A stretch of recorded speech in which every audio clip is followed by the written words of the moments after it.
If you're new to our channel, don't forget to hit the subscribe button.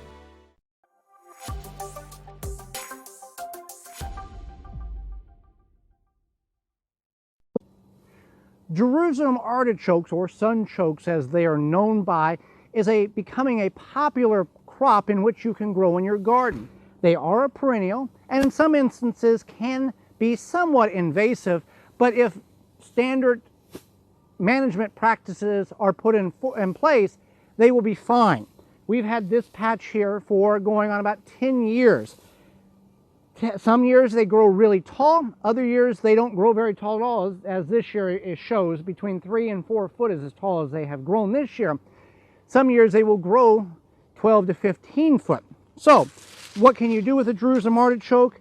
You can put it in roast, in stews, you can peel it, chop it in coin slices, coat it with olive oil, air fry it and turn it into chips. Really good. The key is, and we've also made casseroles with it, the key is to peel it. No matter what you do otherwise, as hard as you scrub it, it's still going to have an earthy taste. So getting that skin off seems to be really the ticket. So we're going to dig up some here. The taller ones, like right here, are going to produce the larger of the tubers. Just using a garden fork here. There are tree roots in this area, so I want to be careful to not tear the fork off. Here's a good representation of what these look like. Just pulling them off the plant. They're going to come back year after year, even though you may think you got everything out of the ground. You don't, and they'll continue to do such. So these are small representations. Typical plant in a good situation, about 4 to 8 pounds, give or take, is really, we've seen that off some of the plants that we've had growing. So I'm just going to put those there. I'm going to dig up this one here and see what size tubers we got here. You're going to stab these. These are related to the sunflower because in normal conditions, these will grow, and you can kind of see there was a flower head on it. Turns a yellow flower, has multiple heads on the plant. All right, what do we got here? Of course I stabbed. No, I didn't. Okay.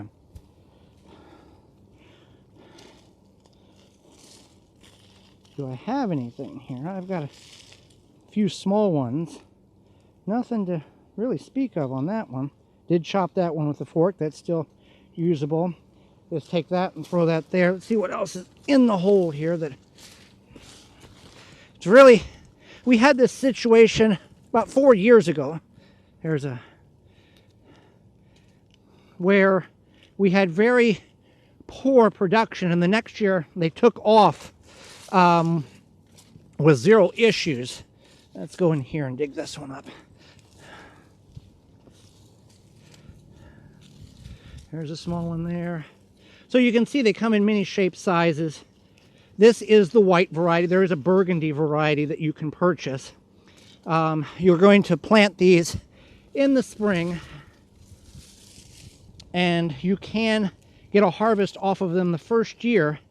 If you're concerned or in a situation where you don't want something permanent in the ground where you're at, large containers, grow bags will work with this situation as well.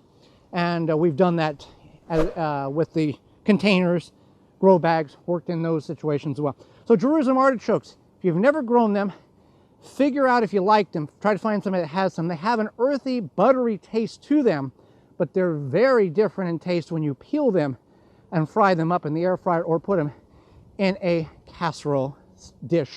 Thanks for watching. Join me again next time for more organic gardening. For more information, please visit thewisconsinvegetablegardener.com.